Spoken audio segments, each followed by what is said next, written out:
أعوذ بالله من الشيطان الرجيم. بسم الله الرحمن الرحيم. ولله ملك السماوات والأرض والله على كل شيء قدير. إن في خلق السماوات والأرض واختلاف الليل والنهار لآيات لأولي الألباب الذين يذكرون الله قياما وقعودا وعلى جنوبهم الذين يذكرون الله قياما وقعودا وعلى جنوبهم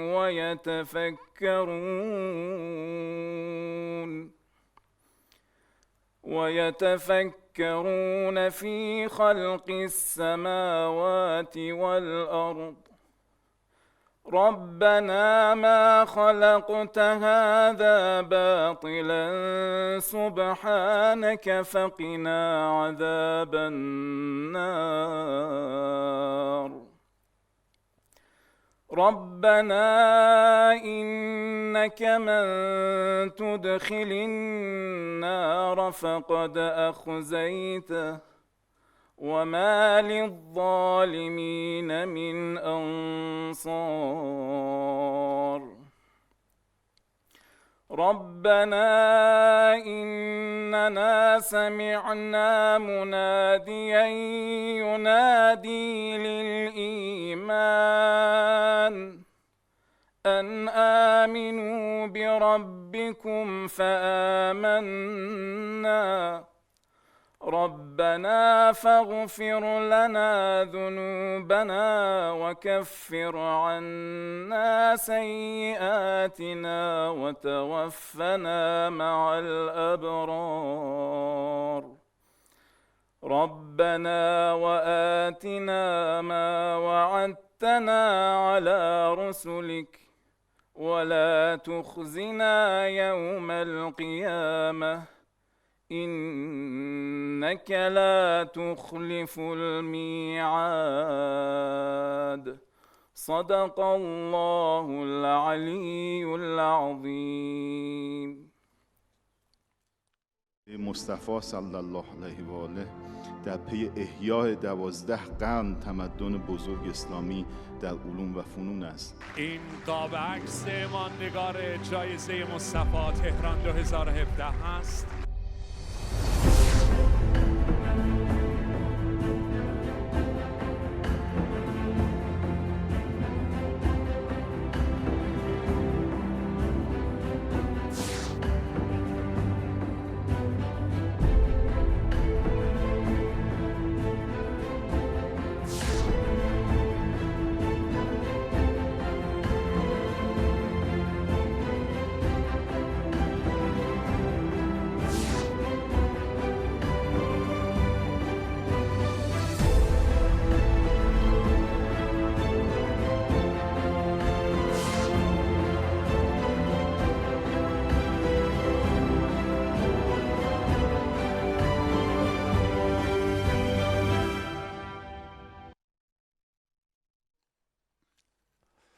Bismillah ar-Rahman ar-Rahim.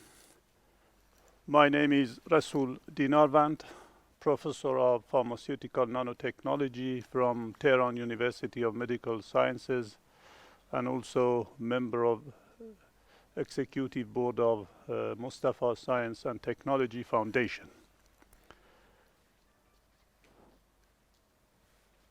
Today is the first day of our 7th STEP meeting, Science and Technology Exchange Program. This is the first day on 8th of May, and hopefully we are going to have our second day on 18th of May. STEP meetings started about 5 years ago during our first Mustafa Science Prize ceremony in Tehran in 2015. The second meeting was held in Malaysia in 2016. Our third meeting again held in Tehran during the second prize ceremony in 2017. Fourth meeting, we had a good meeting in Oman, Sultan Qaboos University, attended by close to 800 scientists, 80 scientists from abroad and more than 20 scientists, eminent scientists from Oman, and also many students, of course, more than 200 students in Oman. Our fifth meeting was held in Karachi, Pakistan, in International Center for Chemistry and Biological Sciences, again attended by more than 60 scientists from mainly from Islamic countries and also from other universities as well. Sixth STEP held in Tehran again during the third prize ceremony last year, and this is our seventh STEP meeting. Of course, due to current situation, the meeting is being held virtually, and today we have about 12 presentations from different scientists from different countries. We have presentation from Iranian participants. We have presentations from scientists from China, Japan, Indonesia, Malaysia, Pakistan, Iraq, Azerbaijan, and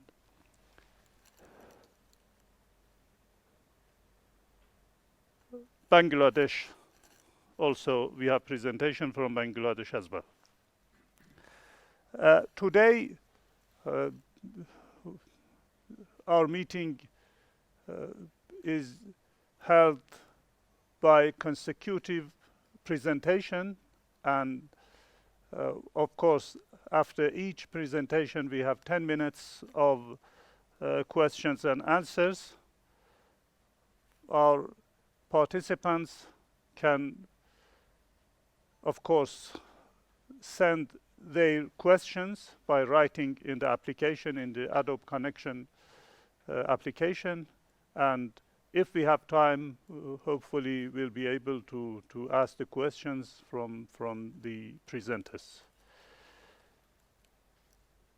After a small clip, hopefully we'll start our first presentation by Professor Charagali.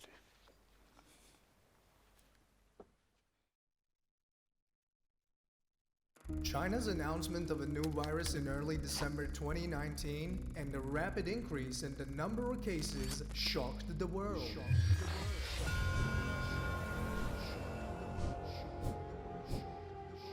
In the wake of this global crisis, various countries, including Islamic ones, have suffered from enormous damages in areas like public health, human mental security, and the world economy. At this time, many worthwhile efforts have been made to solve this global crisis in the Islamic world. And some of them are achieving a clinical trial license of the coronavirus vaccine by a Muslim scientist, developing the fastest diagnostic and screening coronavirus test by a Muslim woman scientist, incomparable social participation and solidarity in facing coronavirus challenges in some of the Islamic countries, utilizing the Islamic manners to deal with the coronavirus difficulties in some Islamic countries, In such circumstances, today the world is increasingly in need of hope for the future and also scientific endeavor and cooperation of the elites to achieve a healing cure and to share experiences of countries in managing this global crisis. To tackle this problem, the Mustafa Science and Technology Foundation has decided to synergize the capacities and capabilities of scientists and experts in the Islamic world by holding the 7th Science and Technology Exchange Program, STEP, this time in cooperation with the Singapore Nanobio Lab as a virtual thematic summit on different practices and strategies of dealing with the COVID-19 on May 18th and 28th of the year 2020.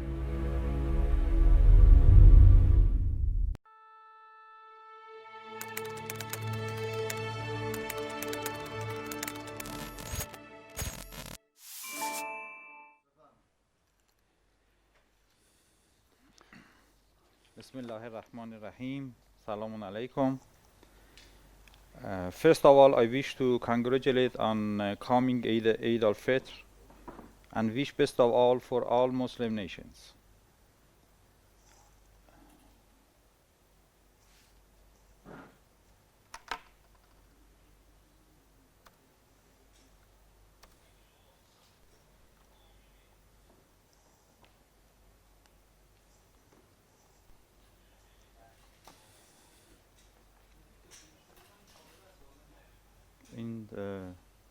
That's the man is control.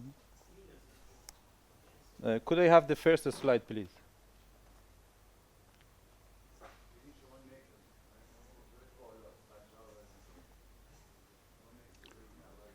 Next slide, please. Next one. Okay. As we already know that on December 31, 2019, WHO announced that they have a sign of a new virus epidemic in the world.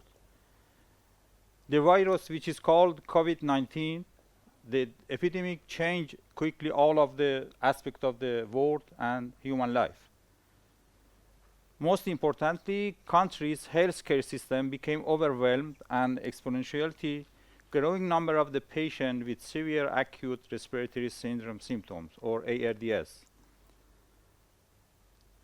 SARS-CoV-2, the virus which causes COVID-19, created global challenges, particularly due to its rapid increases of critically ill patients with ARDS. And the most important with this virus was that there was not any definitive treatment or medicine to conquer this epidemic. Next slide, please.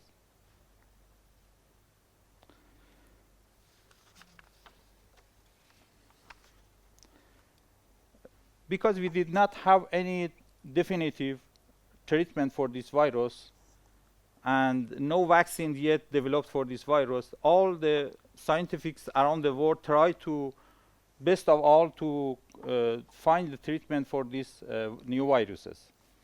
One of the possible treatment of the virus could be convalescent plasma, or what we call it immune plasma. Convalescent plasma is a plasma that is collected from an infected individual, such as people who infected by COVID-19, and then transfuse it into infected patients. This method of the prophylaxis is could be categorized in the immunology treatment of the viruses. Convalescent plasma is a passive antibody therapy, which showed some success as a neutralizing antibody against the other coronavirus epidemic, such as MERS. So the convalescent plasma therapy is not a new intervention. So it's been used previously by other diseases. It could be also called the convalescent blood products, or CBP, which obtained, as I mentioned, from the people who are infected with a pathogen like viruses, then transfused to the people who are not infected by the viruses. The transfusion of the convalescent blood product is able to neutralize the pathogen and eventually leads to its eradication from the blood circulation through pathogen-specific antibody. So the plasma or blood that we obtain from the infected people have antibody in it. And when we transfuse this plasma or blood to the infected patient, this antibody could neutralize the viruses, especially in early step of the diseases.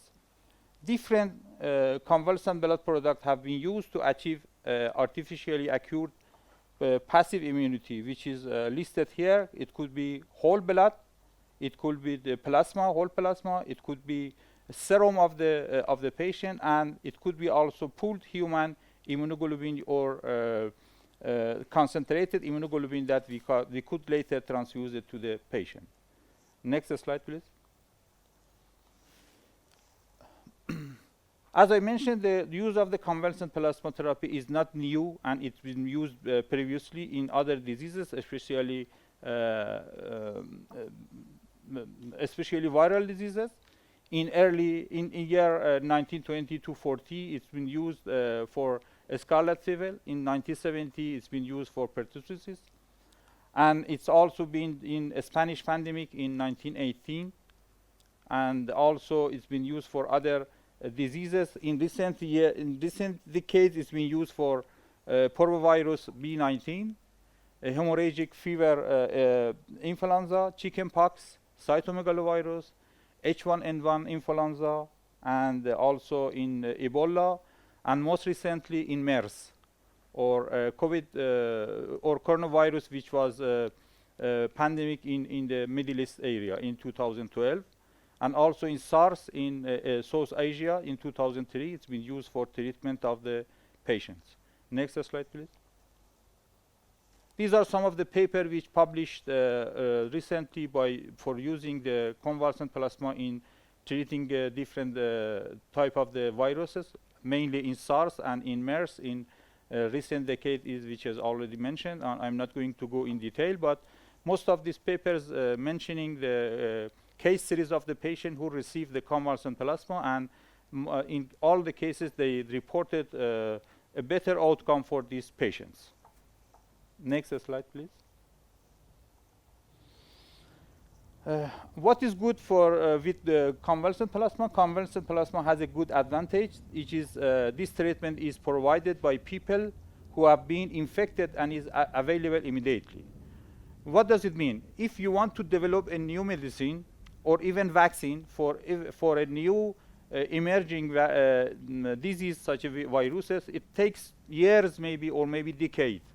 And this is the case for coronavirus or COVID-19 too as well. So we do not have at the moment any medicine available or any vaccines, approved vaccines available, but convalescent plasma could be available immediately. We have the people who are already infected, cured, and they have the antibody in the plasma. So we collect the plasma from these people and reinfuse it to the patient. So it's very good availability with this convalescent plasma. It is very cost effective. So if you want to develop medicine and vaccine, it costs billions or maybe millions of dollars, and as I mentioned, takes lots of time. And it's not possible for resource limited countries like many Muslim countries to develop such a new medicine or vaccines. But for convalescent plasma, it's fairly cheap and very cost effective to being used. And if it's infused in proper time, I'm try to mention this because it's very important. So it has to be transfused as early as possible. Our study shows the earlier infusion of the convalescent plasma gives the better result of the outcome for the patient. And if we transfuse this convalescent plasma in earlier stage of the medicine, earlier stage of the disease, we prevent hospitalization of the people in the ICU or intensive care unit, which is very, very costly for the healthcare system. So we reduce number of the patient in ICU units. And no adverse effects so far reported with convalescent plasma. Although theoretically it's possible that we could expect some immunological reaction from the convalescent plasma, or there is possibility of the transfusion of some blood-borne disease from the convalescent plasma to recipient patient, but there is no adverse event so far reported with this therapy. Next slide, please. This slide shows the picture how it works. So we have the COVID-19 patient, which is red in this picture. Then we have recovery of these patients, full recovery, usually 10 days or 2 weeks after full recovery. So we obtain the convalescent plasma from this patient, from this recovered patient, because this is not the patient again.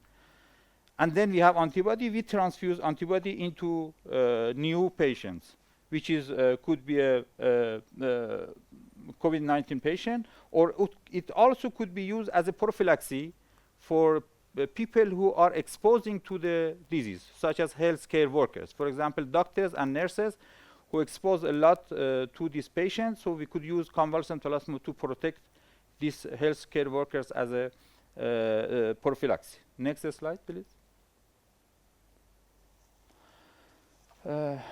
As I mentioned, the convalescent plasma is used in some other virus diseases. It's also being used by the COVID-19 patient.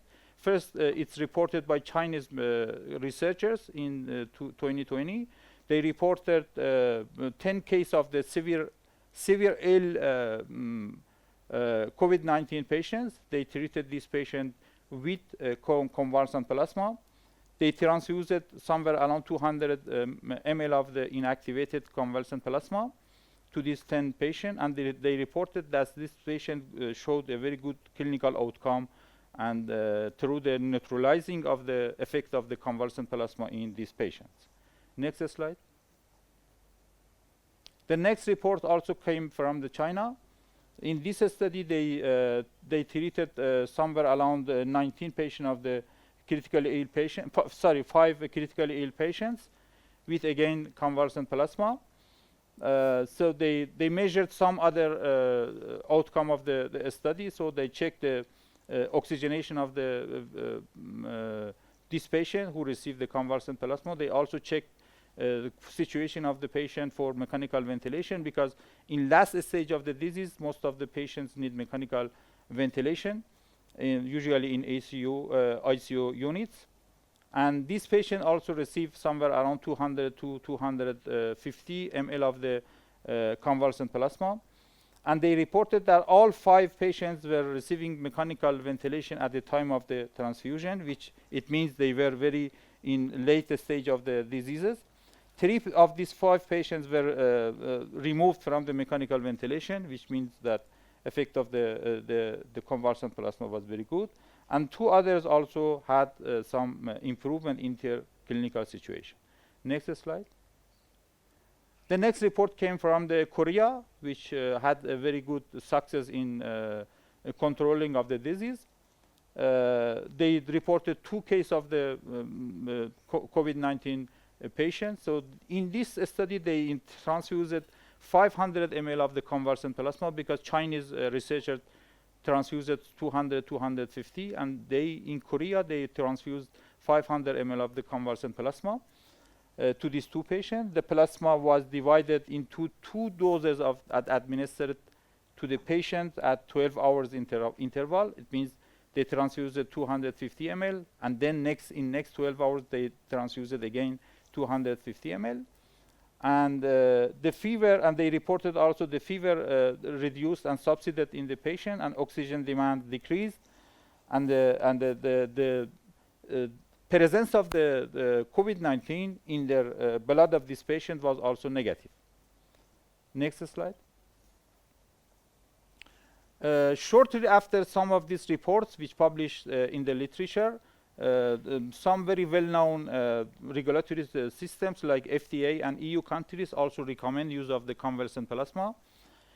On April 13, 2020, the FDA authorized the use of the convalescent plasma as a potentially effective treatment of the patient, and now this method is being used in hospitals in the United States. And recently, I think it was yesterday, they published the preliminary results of their study with very promising outcomes.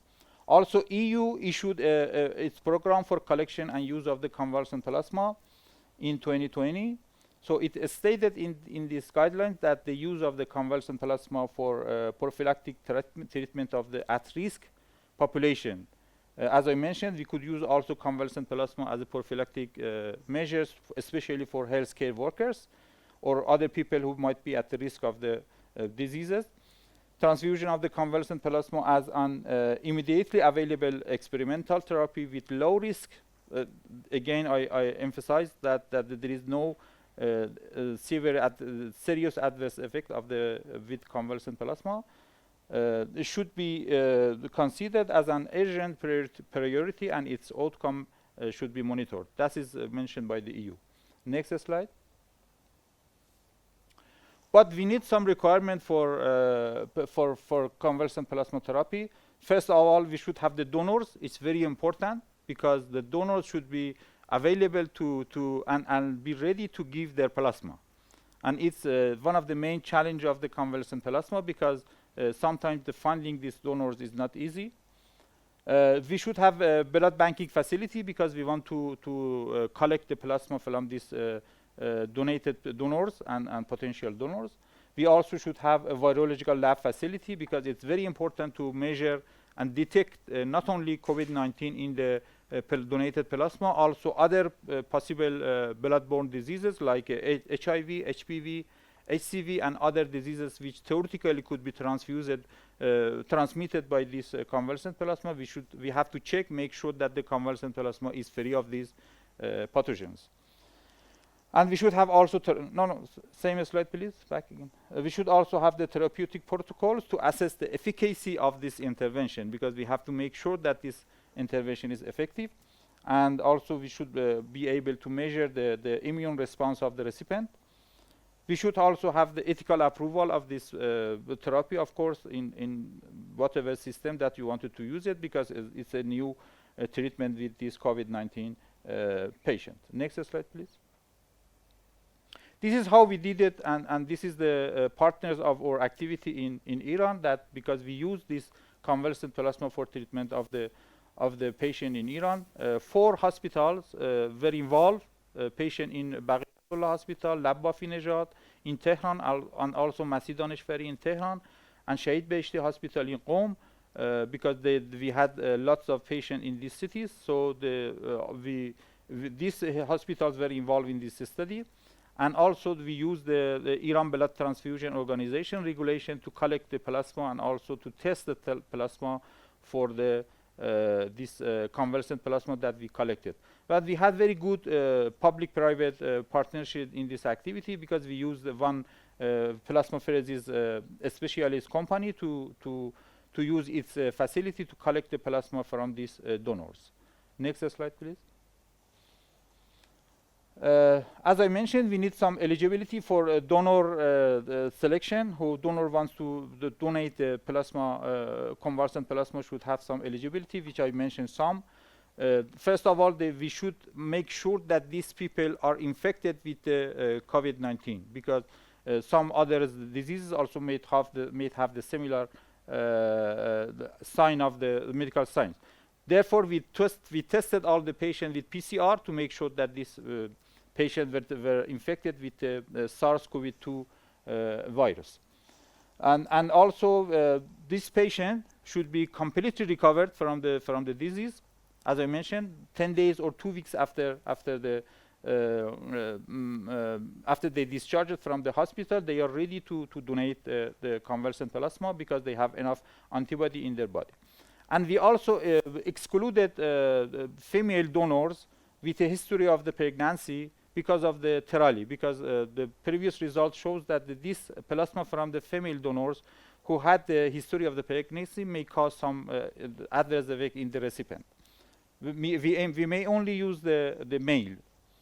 Donor eligibility requirement for collection of the plasma by plasmapheresis based on regulatory guidelines. So we have the Iran Blood Transfusion Organization regulatory. We use the same system, but I'm not going to go into detail. Then we check the presence of the antibody against the COVID-19 in the plasma before transfusion into recipient, just to make sure that we have enough antibody. We also check the donated plasma, as I mentioned, for other possible transfusion-transmitted infection, such as HIV, HPV, HCV, and other diseases. Next slide. This is the picture of how the donation is done. So we had the centers who donors referred to that centers, and they collected the plasma. Then they collected plasma freeze to minus 30 degree until we get all the quality tests, and then released to the hospitals for transfusion to the patient. Next slide. And for the plasma recipient who were eligible to receive the convalescent plasma, again should be confirmed that they have the infection with the COVID-19. So we had the PCR test for this patient. We also checked for the abnormal CT scan, because CT scan, chest CT scan is one of the very good measures of the to check the infection of the COVID-19 in the patient. And in this study, we checked effect of the convalescent plasma in critically ill patient. So we excluded the moderate and low sign of the disease of the patient. So we only focus on the critically ill patients for this part of the study. And this is defined that the severe disease is defined as a shortness of the breath, having dyspnea, respiratory frequency larger than 20 per minute, blood oxygenation saturation less than 92%. And for critically ill patients, so they usually were admitted into ICU, and they needed some mechanical ventilation for their life.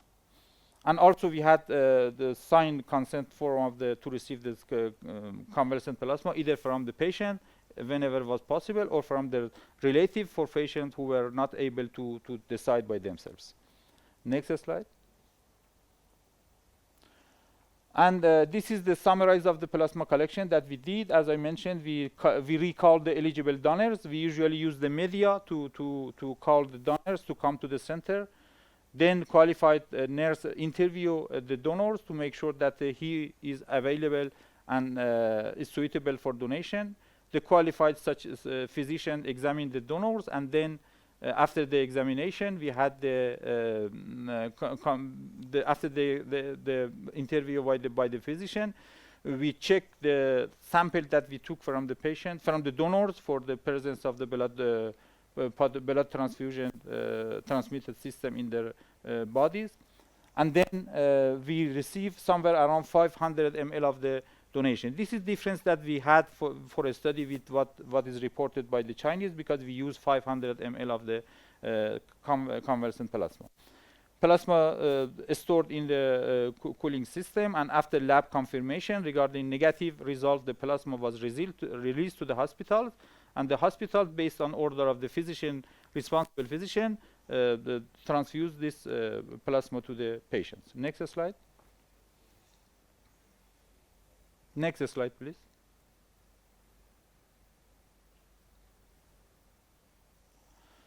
And for the recipient, as I mentioned, we have to confirm that the recipients are 5 minutes. Recipients are PCR positive, and then plasma went to the section to be transfused to the patient.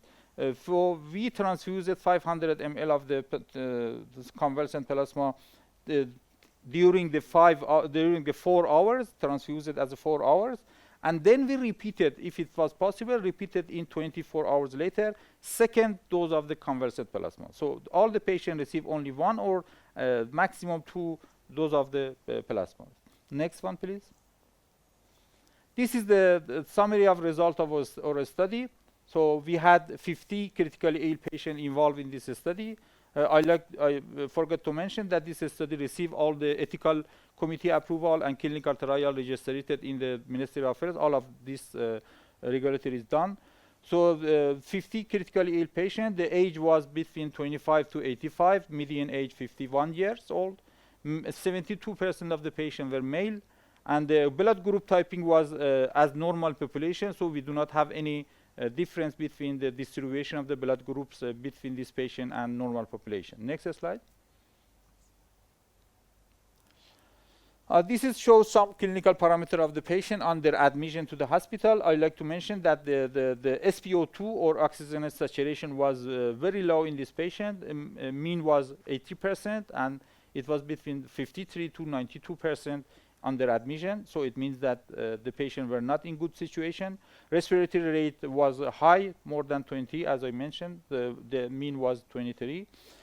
64% of the patient had comorbidity. So other diseases also were with patient. Things like diabetes, hypertension, and different type of the comorbidity was also in this patient.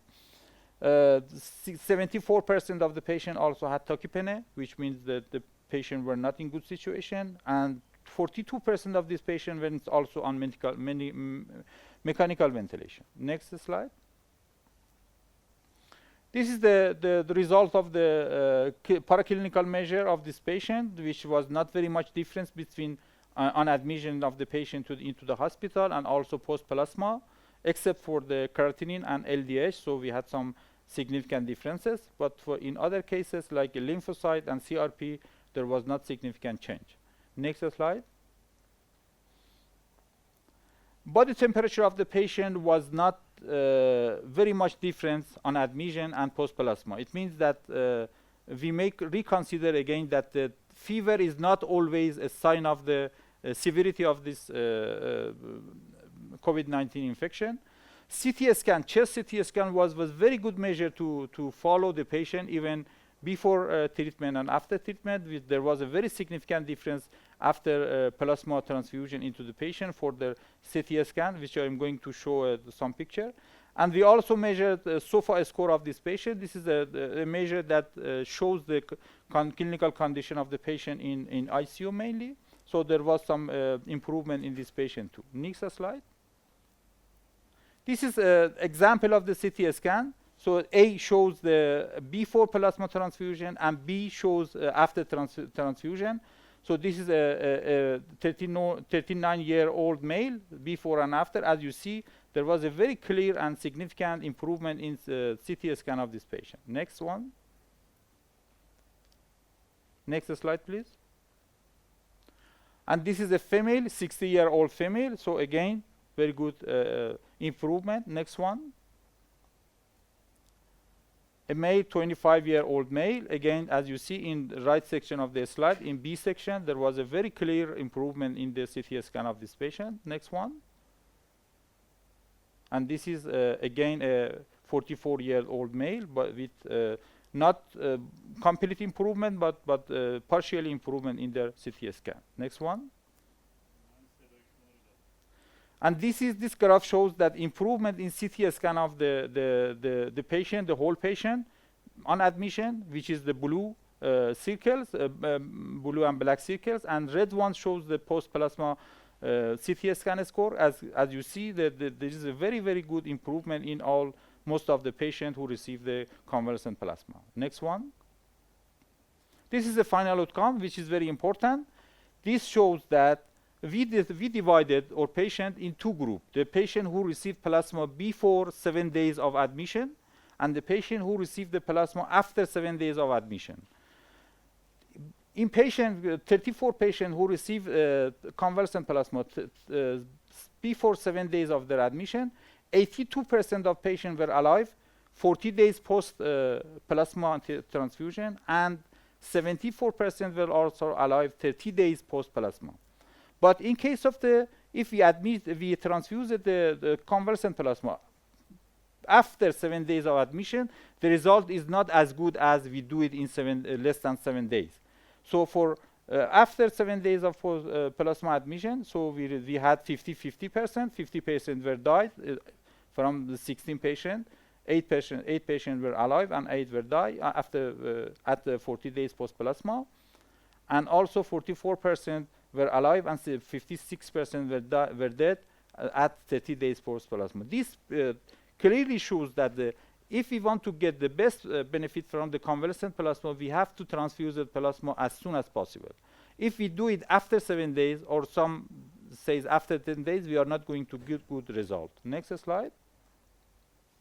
And this shows the Kaplan. This is the Kaplan-Meier graph. Shows the survival of the function of the patient. The green one shows the survival of the patient who received before 7 days for convalescent plasma. And blue one shows the patient. The blue one shows the patient who received before 7 days, and the green one shows the patient who received more than 7 days of their admission, they received the convalescent plasma. Next slide. For conclusion, this report shows that we, as I mentioned, we only included in this study severe and critically ill patient because we have done another study with moderate patient, and the result is going to be published. The result is somehow different from the critically ill patient. To the best of our knowledge, this is the largest case series of the reporting COVID-19 patient who received the convalescent plasma. As I mentioned, in Chinese and Korea also there was some number of the patient, but the number was fairly low. The findings suggest that administration of the convalescent plasma is safe and improved clinical outcome of COVID-19 patient. Somehow, effects of the convalescent plasma has inverse correlation with the time of the plasma transfusion. The late infusion will reduce the efficacy. I like to emphasize again, so if we want to get the best result with convalescent plasma, we have to transfuse the convalescent plasma before 7 days or as soon as possible. Chest CT scan abnormality score could be considered as a proper measure for patient follow-up in these cases. And convalescent plasma significantly improved final outcome of the patient if transfused before 7 days of patient admission. Next slide. Also, we had some limitation for this convalescent plasma therapy at general. As I mentioned, most of the reports have been administered 200 to 500 ml of the convalescent plasma, but we really don't know what's the optimal volume. Is it good enough, or we have to reduce it, or maybe increase it? So we have to do some study to obtain the exact volume of the plasma that could give the patient the best result. Providing the convalescent plasma is in large number to enable medical centers is also a limitation of this study. I like to mention again that the collecting of the convalescent plasma depends to the donors. So if we do not have the donors, so we do not have the convalescent plasma. So in large number, to collect a large number of the plasma, so we should have a strategy and the guidelines to recall and donors. Therefore, the construction of the stockpile of the frozen convalescent plasma would be precious asset in fight against COVID-19, because we know that we expecting another epidemic of the virus in the next winter or maybe next autumn. So if we would be able to collect and store some convalescent plasma for that time, it would be very good asset for healthcare systems. Funding to expand the plasma collection capability at the national level could potentiate these efforts. Next slide. And for recommendation, data provided evidences to support the efficacy of the convalescent plasma in management of the COVID-19, especially in patients with sorry. Go ahead. And to perform this method in countries where we are recommending to Muslim countries, if they have the capacity and the facility, to perform this method in their country, where if they have the experts and facility available. We have published some of our results in one of the two papers. One paper is published in Iranian Journal of Allergy, Asthma and Immunology, and the second one is submitted to New England Journal of Medicine, which will be published soon. So we could able to be share or detailed result with other scientists. Next one. Thank you very much again for your attention, and also I'd like to thank STEP for providing this opportunity to share this experience with other Muslim countries and experts. Thank you very much. Thank you. Thank you, Professor Charakali from Baghiat-Allah University of Medical Sciences, Iran. Thank you for your very nice presentation. We don't have time for lots of questions. I have only one question. Did you have a control group to compare your results with control group? One of the major problems with this convalescent plasma therapy is having a control group. All of the studies which have published, all are case series. So these patients have received also other treatment. It would be sometimes very difficult to say exactly the effects comes from with intervention. This part of our study, we do not have the control groups. We only, because ethically it's not possible to get the control group for patients who are in severe and critical situation. It's not possible. So we only report it as a case series. But for a study which is already finalized and will be published again in the coming weeks, we have the control groups. So we have case and also control groups. But this patient mainly comes from the moderate and low sign of the diseases in their patient.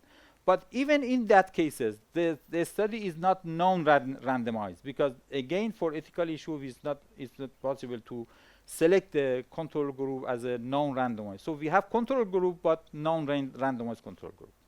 Because the problem is majority of patients, they get cured with no intervention. Yes. Even 85% of COVID-19 positive viral coronavirus positives, they don't need to get hospitalized. Yes, exactly. But these patients were hospitalized and registered. So they result. are in severe case of the. Also, as you correctly mentioned, 80% or maybe more than the patient, they do not need hospitalization or any medical treatment. They always have some sort of supportive care. But these are the severe cases who admitted to the hospital, and most of them were hospitalized in ICUs. So they needed the treatment. Okay, thank you very much. Thank you. Thank you. Our next speaker is Professor Farzad Far, Chair of Non-Communicable Disease Research Center from Tehran University. The title of Dr. Farzad Far presentation is the NCDRC's initiatives on COVID-19 epidemic control in Iran.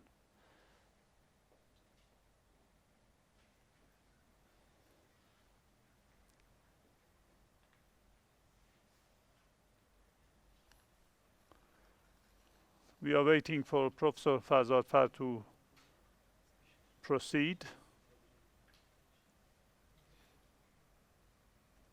تشریف دارن.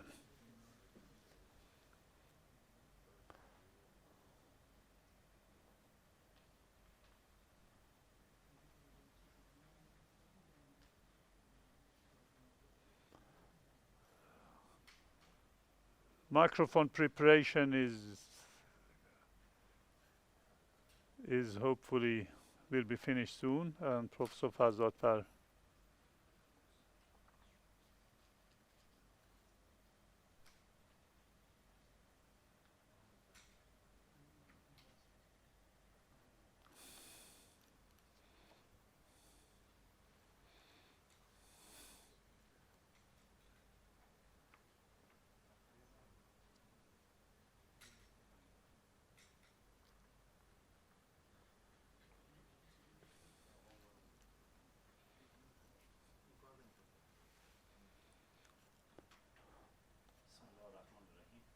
Assalamu alaikum.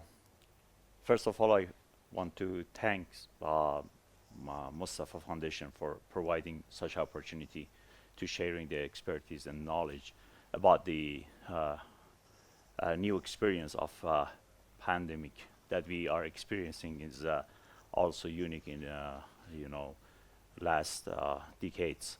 So my presentation is completely different than what Dr. Chiragali provided, which is mostly focused on the data.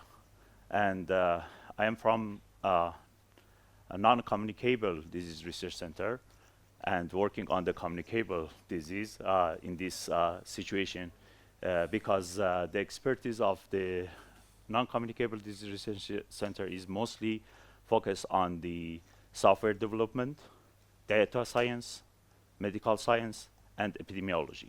And as Dr. Dinarvan mentioned, I am professor in global health and population epidemiologist. Would you please go to the next slide? And next slide, please. As I mentioned, we worked on the 4 pillars.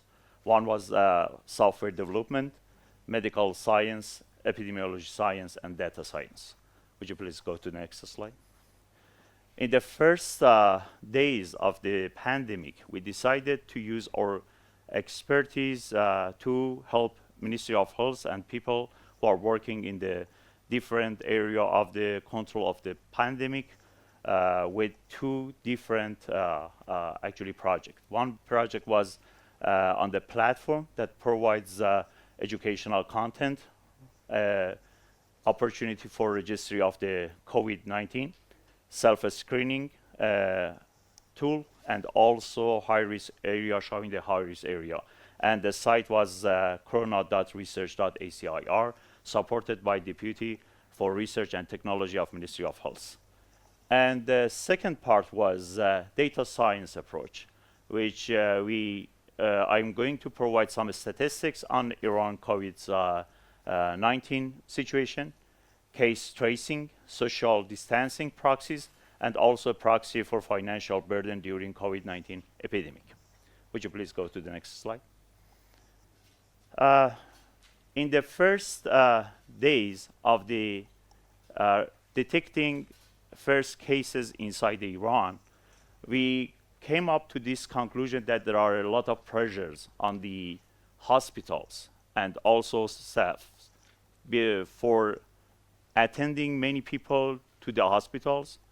They were so worried about their situation. So we came to this conclusion: if we provide a platform that give them, correct direction to seek the healthcare, it gives two benefits for our system. One is the reducing the low, pressure of the healthcare facilities, and the second is reducing the chance of the transmission because of the crowded people inside the hospitals. So we create a platform that asking several questions regarding the demographic situation and also the area that they are living, and several the information about the physical health and sign and symptom that they have, and also comorbidity that they have. So using this information, we provided this platform, and people get aware about this due to social networks. During 3 months after this actually coming up and setting up this platform, we came up with 7 million visits and more than 500,000 self-assessment of across the country for being assessed to see if they are they are suspicious for the infection or not. So next slide, please. Based on the algorithm that I will show in the next slides, we gave them the instructions. For example, we say, okay, you are okay. You don't need to go to the hospital. You don't need get any help for your symptoms. You can just stay at home, and everything's will be fine in few days. Or we gave them this instruction that you have a very serious situation. You have to go to the hospitals, and in the first steps or phases of the epidemic in Iran, Ministry of Health recognized or designate several hospitals across the country which are responsible for admitting the patients by COVID positive or sign and symptom make them suspicious to the COVID-19. So we show them in the system which hospital that they have to go. Would you please go to the next slide?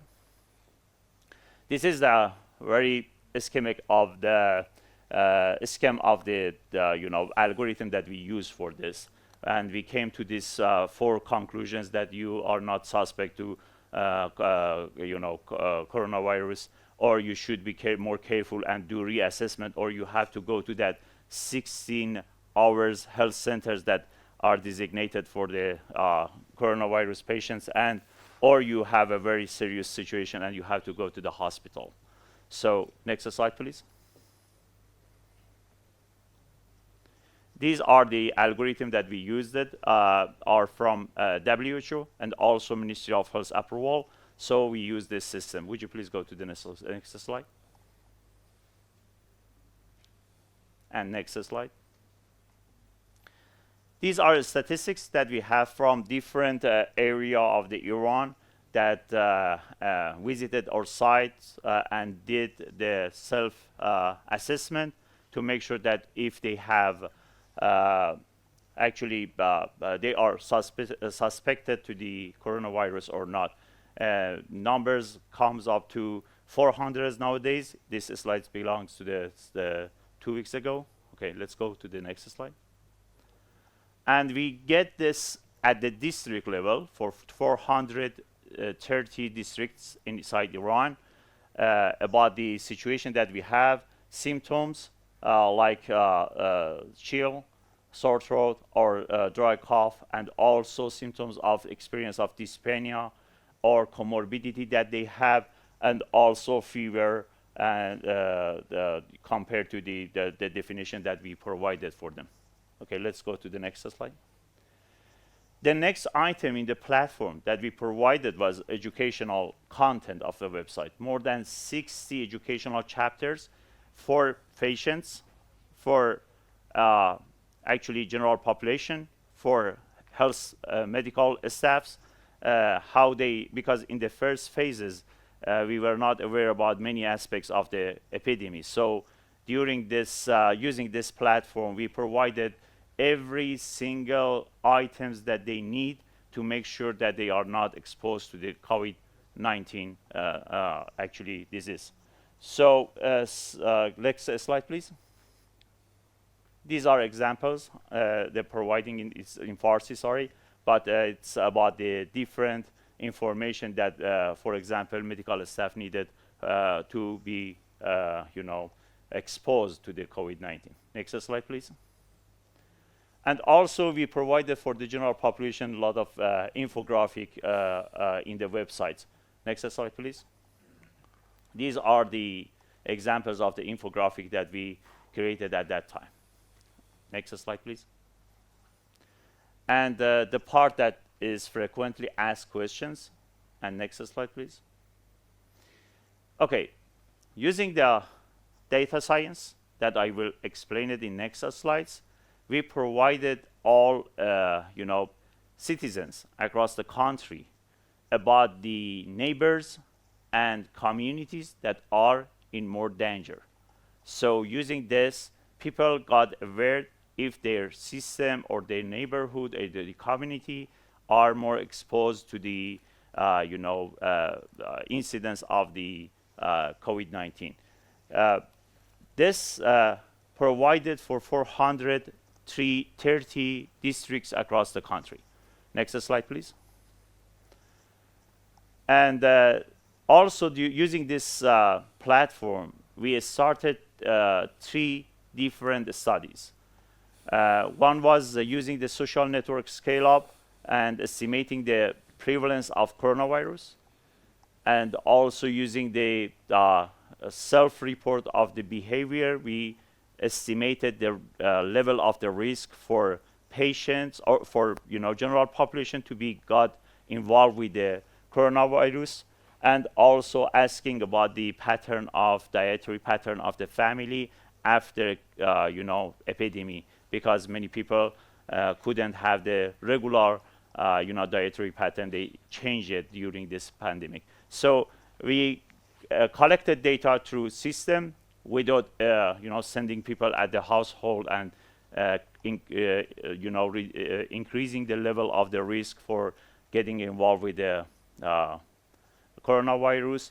We collected data for these 3, but with more than 25,000 actually respondents. Next slide, please. And also the registry, because Deputy for Research and Technology requested to have a system for registry for all physicians and nurses. This platform is available only for nurses and physicians if they, log into the system with the national ID and also phone number, and also the ID from the medical council. They will be able to complete the forms for every individual patients at the hospital. including the demographic information, sign and symptoms, information about the level of the exposure, and comorbidities, the procedures for diagnostic and treatment, and also several lab information and many other information that they can use it in the hospital. Next slide, please. But the next part, we had the chance to have access to the data of the registry of Ministry of Health. So we collected all people, the information from all people who were positive, confirmed case, or those who were, who had SARS symptoms, but they were not positive. Using this data with national ID, we collected this data, we clean it, we send it to the central bank, we get the data, all data from these people about the transactions that they have, the financial transactions using the sweeping card or ATM or any other things. So using this data, we created three pathway to help Ministry of Health for control of the epidemic. The first one was, if the number of patients who sweeping card from one post were more than 6 people, so we create a list of those poses with the address and phone numbers, send it to Ministry of Health and asking them to go to that business, starting to train the head of the business how they can protect themselves, and doing the all protective measures to make sure that the people are working over there or their client will be safe for the next days from the information. So in the first step, we send more than 150,000, more than 1,500 businesses. In the second part, we sent it more than 6,000, and then 10,000, and then 15,000. So we are doing it in a regular pattern to send the information to Ministry of Health, and Ministry of Health distributed to the universities across the country, which are responsible for the public health also in Iran. The second pathway that we used it is, we created inside the platform, we created a system that the owners of the business can log in, enter the post national ID, because the post is registered based on the national ID of the owner of the business. So they could get the information during last 24 hours, how many people with COVID positive situation came over there and use the card. So this is a public measure for that. And the third one was the graph that you have seen showing the neighbors and communities inside each district, what happened over there. Next slide, please. This is the slide that I mentioned it. And next slide. This is the list that we sent it to the Ministry of Health and medical universities. Next slide. And this is the situation for the owners of the business.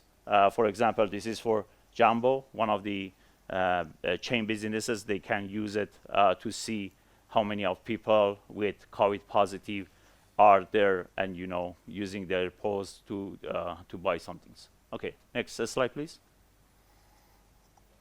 Next slide. Okay, let's have a few slides on the registry data that we have.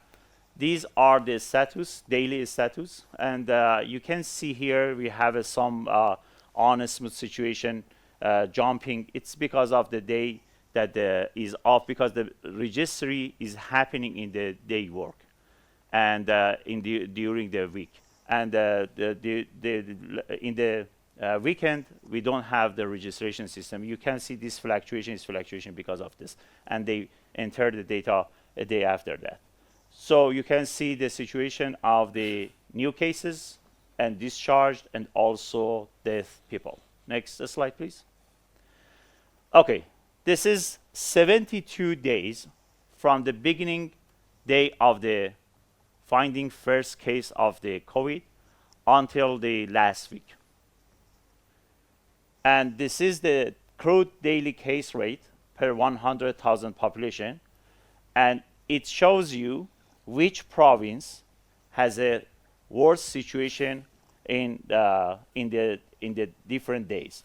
For example, first case was found in the Qom, and I don't have pointer, sorry, but it's very close to the end. And you can see over there was a very high level, and this heat map shows you that as much as goes to the red means that we have a higher actually rate of the daily case. So nowadays, if you look at this, for example, Lorestan is very under pressure of the having more and cases in this case. So we created this. We reported to Ministry of Health every day. Next slide, please. Also, we created an inpatient healthcare utilization by province by day, and again 72 days. And you can see this. If we have 70 days, consider the one row is 100%, and it is divided during these 72 days. So if we have a uniform distribution of the disease, we're gonna have 1.2 or 3% per day.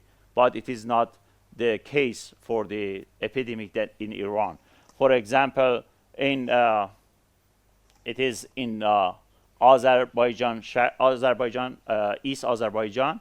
You can see we have a very high number of the patients in a day going to that hospital. It makes a lot of pressure for the medical staffs. And knowing this and using this number, we can predict what happens in the next days and informing or alarming the people of in the medical universities who are responsible for also inpatient healthcare service in Iran. Next slide, please. We also use the association rules mining to see what happens when we have several morbidities and symptoms together. And it says to us that if you have chronic pulmonary disease, the first row, you're gonna have more than 25% probability of dying. And other situation like diabetes, fever, and dyspnea, it gives you about 24%. Diabetes and dyspnea, it gives you the same 24%. But the interesting finding of this is when we have similar situation, for example, consider cardiovascular and dyspnea in the fourth row, and cardiovascular dyspnea and cough in the seventh row. So every time that we have coughing as a symptom for patients, we have a better outcome, which means coughing is or coincidence just because they are much better people, they can cough, or it's somehow a protective mechanism that help people. So this finding, actually we find it and we inform people in Ministry of Health to make sure that in next days or next months, we have a guideline for using this association role minings. Next slide, please. The same situation, but not using association role mining, using the logistic regression model, and gives you the odds ratio. And you can see the worst comorbidity for COVID-19 is actually malignancy. People who have malignancy and they are taking the medications, they are more in danger.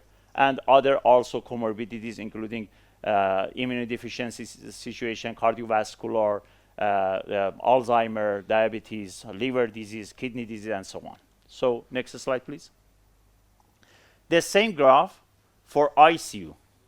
Why ICU is important? Because in the peak of the situation for each district or hospital, physicians are under pressure to choose who dies and who has to leave. And all the ethical pressures is on the shoulder of the medical staff. But we have to put this to the guidelines rather than keep it or put it on the shoulder of the medical staff. So what we have done is using this association rule minings to give them the idea who will benefit more when they have this situation, to help them to choose who have to go to use the ICU bed or having ventilation therapy. Next slide, please. The same situation for the ICU and odds ratio using the logic regression. Next slide, please. And this is the situation of having negative and positive lab results from the first day of the actually epidemic. From the first day until now, almost not now, but 2 weeks or 3 weeks before, we actually have the situation that the mostly of those who are admitted at hospital have positive tests compared to that people who have negative tests, which means the hospitals are very cautious to admit people, mostly in the very, very bad situation. Maybe if we had better, actually more facilities, the possibility to use the, more utilization of the inpatient services, maybe the situation could be reversed. The number of negative gets higher than number of positive cases. Okay, let's go to the next slide. Please, next slide. What we use also from that transaction, financial transactions for the patients with a positive COVID was to demonstrate the social distancing and how they spread the diseases. These are different weeks of the epidemic in Iran.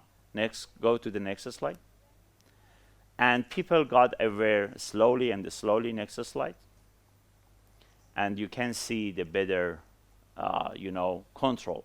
If we consider the swiping cards, credit cards or debit cards to the store is a proxy of social distancing or proxy of not being socially distanced, you can see here that we are getting better and better situation during the next phases of the epidemic. Next slide, please. And these are this map belongs to the last month actually, and shows the better situation of the social distancing. Next slide, please. And also wanted to see if cart owner moves around the country and going to the different cities